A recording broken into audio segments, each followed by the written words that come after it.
People talk about legacy like it's something you inherit. But I've learned the hard way. It's something you build, brick by brick, year after year. And sometimes, someone you trust can bulldoze it all in one selfish decision. My name is Nathan Caldwell, and I spent the first 34 years of my life believing loyalty, effort, and sacrifice would eventually be rewarded. But I was wrong. Because when the moment finally came, when my father, the great Victor Caldwell, was supposed to pass me the torch, I watched him hand it to a man who married into the family and had never lifted a damn finger to earn it. Growing up, I didn't have a normal childhood. My dad was a self-made businessman, obsessed with control, image, and legacy. The company, Caldwell Solutions, was his entire identity. And from the moment I could walk, I was being groomed to carry it. Family vacations? Rare. Baseball games? Missed. Holidays? Often spent in the corner of his office while he barked into a phone, writing deals on cocktail napkins. And still, I worshipped him.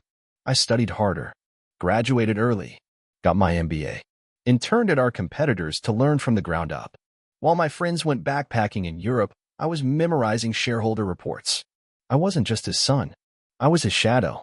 And for a while, I thought he saw me. He'd tell people I was his right hand, brought me into major meetings, let me co-author expansion plans. I worked 18-hour days, took the blame when things went wrong, and never once complained. Even when I was diagnosed with generalized anxiety disorder at 28, I brushed it off. I refused to let it slow me down. I took the meds, attended therapy, hid the panic attacks behind a fake smile and a starched suit, because I knew, deep in my bones, that if I kept proving myself, I'd eventually earn what he always promised. You'll be CEO one day, son. That company will have your name on the door. So I waited, and I bled for it. But the day finally came, and so did the betrayal. It was a Friday afternoon. The entire board had gathered for what I assumed was the long-awaited succession meeting. I was wearing the Navy suit Dad always complimented. I even practiced my speech in the mirror that morning. Then he walked in, and behind him, Derek, my sister's husband, a man who had spent the last 10 years golfing, flirting, and skimming from the margins of the business while I did the real work. My stomach dropped. Dad stood at the front of the room and said it like it was a simple announcement. After much deliberation, I've decided the company needs fresh vision. Someone with boldness. Fire. Derek will take over as interim CEO. My heart stopped. I couldn't even speak. I just stared at him.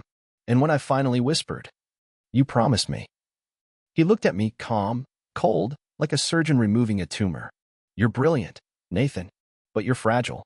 This position requires more than strategy. It demands steel. And your condition, your anxiety, it's a liability." I've never felt so small in my life. Not because I wasn't chosen, but because the man I gave everything to, the man who molded me into the machine I became, used my vulnerability as an excuse to cut me out. I left the office that day without saying a word.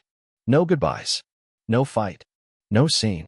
Just a man walking away from the only life he'd ever known, completely erased. And the worst part? No one stopped me.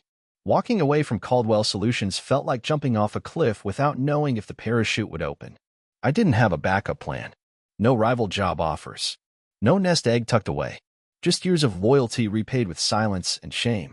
For weeks, I couldn't leave my apartment. I'd wake up sweating, reach for my phone, and instinctively check my calendar for meetings that no longer existed. My therapist told me it was grief, that I'd lost more than a job. I'd lost an identity. She was right. Because who was I if I wasn't Victor Caldwell's son, the heir? The one who bled for the company? No one, it seemed. But something unexpected happened. In that silence, in that space between panic and pain, I started to hear my own thoughts. Not my father's voice. Not Derek's smug instructions. Mine. And for the first time, I realized I had spent my entire life proving myself to people who saw me as a tool, not a person. So I did something radical. I stopped trying to impress them. I took a low-profile consulting job.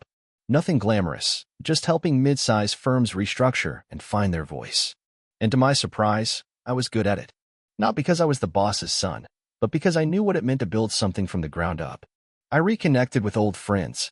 I even adopted a dog, named him Cooper. I started living like a human again. And slowly, the panic attacks faded. Then, 1 year after I walked away, I got a call. Blocked number. I almost didn't answer. But when I did, I heard my sister's voice. "Nathan, it's bad. We need to talk." My first instinct was to hang up, to shut that door forever. But something in her voice, it wasn't her usual polished confidence. It was fear. Later that night, I met her at a coffee shop across town. She looked like she hadn't slept in days. And what she told me, it felt like déjà vu. Turns out Derek, my so-called replacement, had been using company funds for personal investments. Lavish vacations, offshore accounts, backdoor deals with shady vendors. All of it carefully hidden, until an anonymous whistleblower tipped off the board. Now the company was hemorrhaging money. Investors were pulling out. The press had caught wind of financial mismanagement. And the only person who still had a spotless record with the company was me.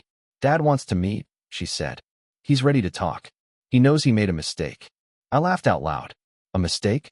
He called me fragile. He said my anxiety made me a liability. She looked down.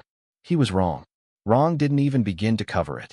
But I agreed to the meeting, not out of some desire for revenge or validation, but because I wanted to see the look in my father's eyes when he realized that the only person who could save his legacy was the son he threw away.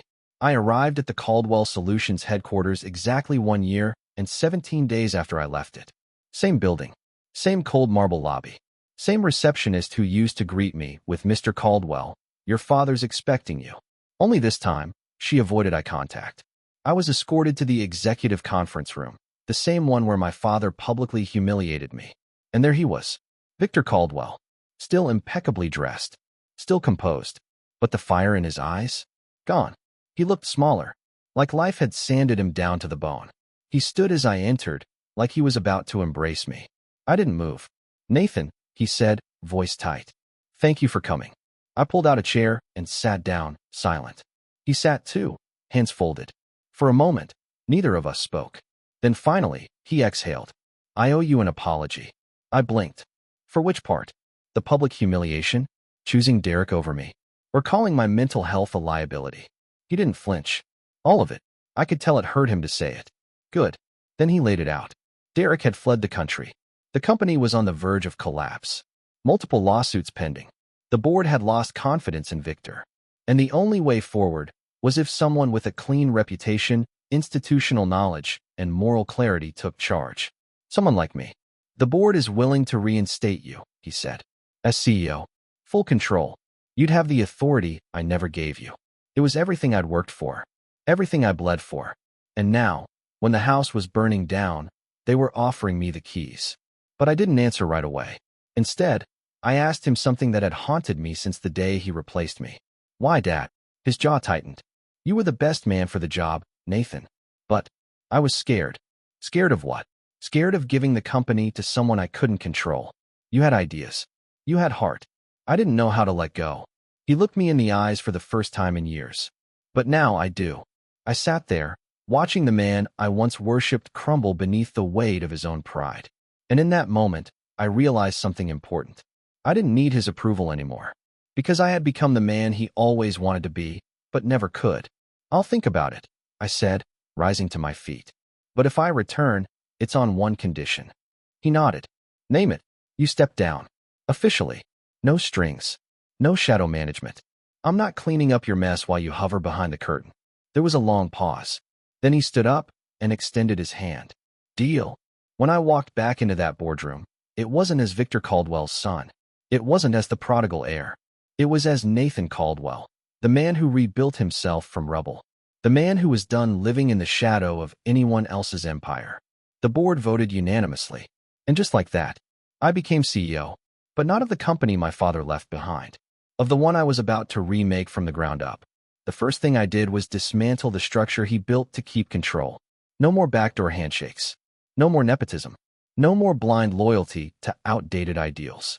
I cleaned house, respectfully, but thoroughly. Some of my father's old allies left.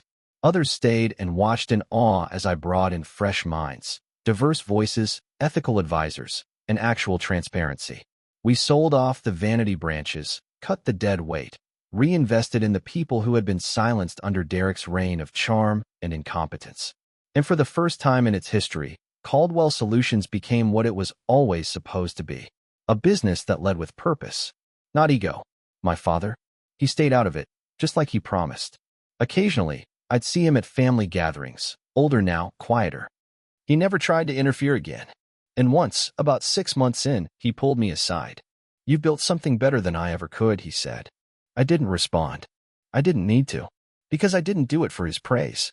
I did it for the kid who once had panic attacks in the break room while pretending everything was fine. I did it for the man who was told he was fragile, but turned out to be unbreakable. And most of all, I did it for peace. Because I'd finally stopped chasing legacy and started living it. Some people think success is about titles. But for me, success was walking into the very place I was cast out from, with my head high, my heart steady, and no need to prove anything to anyone, because I already knew who I was. And that was more powerful than any name on a door.